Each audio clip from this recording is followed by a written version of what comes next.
It's grilling time.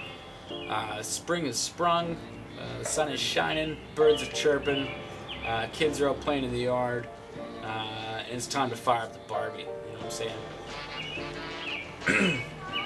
Tonight what I've got on the menu is something that's really simple, easy for anybody to make, and it involves one of my favorite fishes, and that is the snapper. I'm going to make it a Cajun snapper, cooked indirectly on the barbecue, still get that smoky flavor. It's going to be served with some grilled zucchini. You know that's one of my favorite vegetables if you've watched the show before. We're doing that Kettler style, of course, so that's with the balsamic vinegar and the fennel seed, so that gives it that licorice kind of goodness. That's going to be served with some Spanish rice. Nothing to write home about. Comes in a bag, made by some guy named Uncle Ben. Big whoop. But this is the first Grilling with Brettler episode. There's going to be some other stuff really thrown on that grill in the next few I guess, webisodes? I don't know. But that's what we got in store for us tonight. So let's get cooking. Okay, so this is really all you need. Like I said, it's a basic meal, but man, is it good. I've got my snapper here, which I picked up from the local grocery store. When preparing your snapper, and you'll see this, there's about, I don't know, about 6 or 7 bones usually just along here, along the very edge. You could pick out each bone individually, but that's quite tedious. And sometimes you can just actually shred the fish apart. So it's sometimes easier if you just cut right along the edge there and just a small little piece, get those bones out, and then your fish is ready to go. I'm going to sprinkle some Cajun on that, not completely douse it because then that's just tastes nothing like Cajun, but enough to give it that color and that taste. Snapper does have a bit of a taste of its own. Then I've got my zucchini here. With the zucchini, what I'm going to do that I did that's different from last time because I'm grilling it, is I'm just going to score these little lines, about 5 of them lengthwise, down the zucchini before I cut them into slices. And that's going to give it just some of this different look to it. It's going to be like stripes along the side. That's kind of cool. And then also to serve with it, like I said, nothing fancy. Uncle Ben, Natural Select. But I picked up this Spanish style rice, and man, is it ever tasty. It's just got a little bit of kick to it, which is perfect for this Cajun snapper. Maybe next time I'll be just doing all grill dish, but for now, 2 out of 3 ain't bad. So let's get prepping. Okay, so I've got my snapper here. As I pointed out, just along the edge, let me see if I can hold this up to the camera. I don't know if the camera can pick this up. Sorry, I'm looking upside down here, so it's kind of tricky. You can see these little bones that are sticking out. Oops, upside down, getting backwards. And like I said, they're right along the edge. So I don't want to sit here and pick all those bones out. I want to find out where the last one is. Which is right there. And I'm just going to bring my knife in and just cut past that bone. And then I'm going to run that right down the line where those other bones are.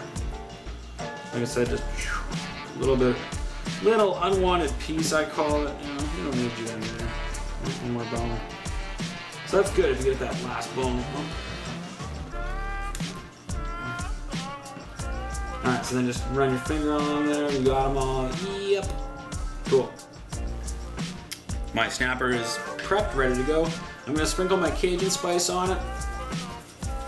I am going to be quite liberal. Like I said, when I worked in a restaurant, one of the many that I worked in, we served a Cajun snapper, and we just had a dish, like a 10-inch pan, and it just had Cajun spice in it. And you just pull the snapper out of the container, and you just drop it in this pan, flip it, and the whole thing would just be completely coated with one piece of red, which was, I thought, a little much. But like I said, sometimes things are done for time as opposed to done for flavor. So like I said, I'm just going to be sprinkling liberally, but not excessively. I'm going to rub that spice in there. Flip it over again. Just rub that in. See some spots that need it.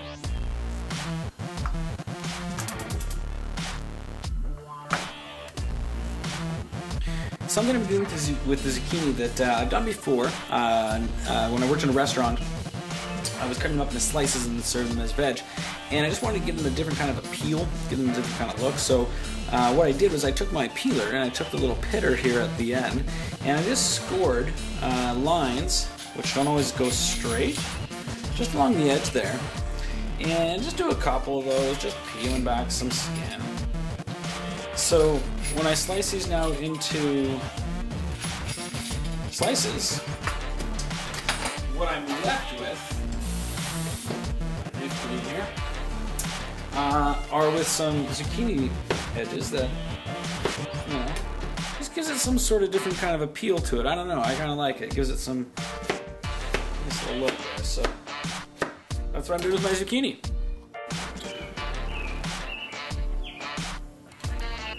Okay, so my barbecue's been preheated to 350 degrees. Right now what I've got here is I've only got the two sides going. If you've got this option with your barbecue, then that's great. I've got the left side, the two left burners going, the two that are not going. That's the side I'm going to be throwing my Cajun Snapper on. Because like I said, direct heat will just destroy this fish. I tried that last time and it was pretty hard getting it off the grill.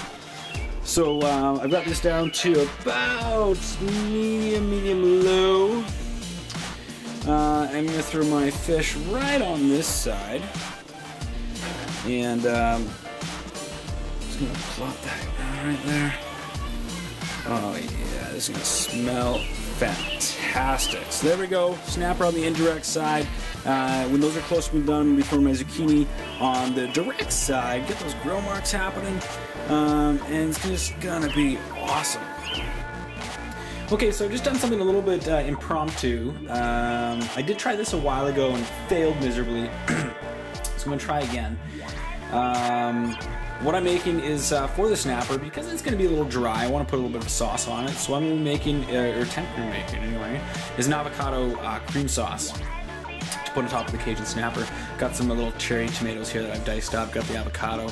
On the stove right now, I've got a roux going. I'm going to throw in some milk, get that sauce thickened, and I'm going to drop these guys in and just let that simmer and sit and just get those flavors, get some salt and pepper in there. And I think it's going to be quite tasty. But alright, so check it out. I've got the zucchini all nicely scored along the edges. God, they look just fancy. Or not, I don't know. I'm going to put them in my bowl. I need to get some olive oil. Got to throw some olive oil in there. Some drizzles. I got my balsamic vinegar. Just going to put a little, again, a couple splashes. Oh, that's more than a couple splashes. That's okay. Give it a little toss-a-rooney. Probably shouldn't get stained, but what are you gonna do? Some fresh ground in there, fresh ground all around. What do I say? Get a little pinch of salt. With that coarse salt, God, I love the coarse salt and the impact that it makes on my dishes. And then I've got my fennel seed. I like to use the fennel seed. I think it packs a lot of flavor. What I need to get, I haven't got it, is an actual grinder. You know what I'm saying? Another pepper grinder. In the meantime, though, I'm just using my hand just to mush those, crunch those seeds down, open them up, releases that flavor. Obviously, not all the seeds are going to get crushed. That's fine. And then just, like I said, just mix that all around in there.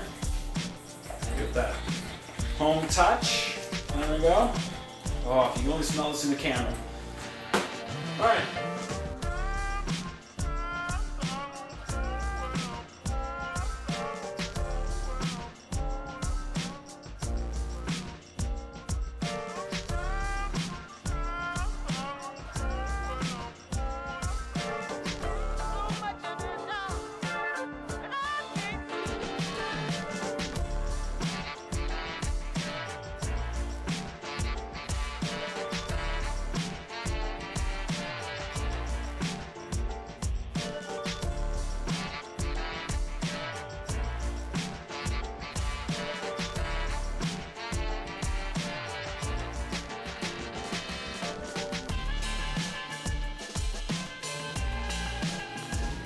So my avocado and tomato cream sauce has actually turned out really good. All I've added to it, well, I started off with the roux. Of course, you know that's 1 part butter to 1 part flour. Added some milk and just made that nice little cream sauce there. Tossed in my cherry tomatoes, diced, with my avocado, also diced, which is now nicely mushed up. Some salt, some pepper, and then I added some little sprinkle of chili spice. And I gotta tell you, that ain't half bad. Okay, so my fish is just about done. I'm gonna pull that off the grill. My veg is done. I've got it on the warm side, but I don't have to cook it anymore. My sauce is definitely done. I got the rice just finishing up. We're ready to plate. This is a fantastic dish, easy for anybody to make, and really simple too. Snapper doesn't cost that much, so just, you can fit it on any budget. And great in the summertime, a nice little spicy cake. So that's another episode of Cooking with Brettler. Thanks for watching. Stick around for some more Grilling with Brettler.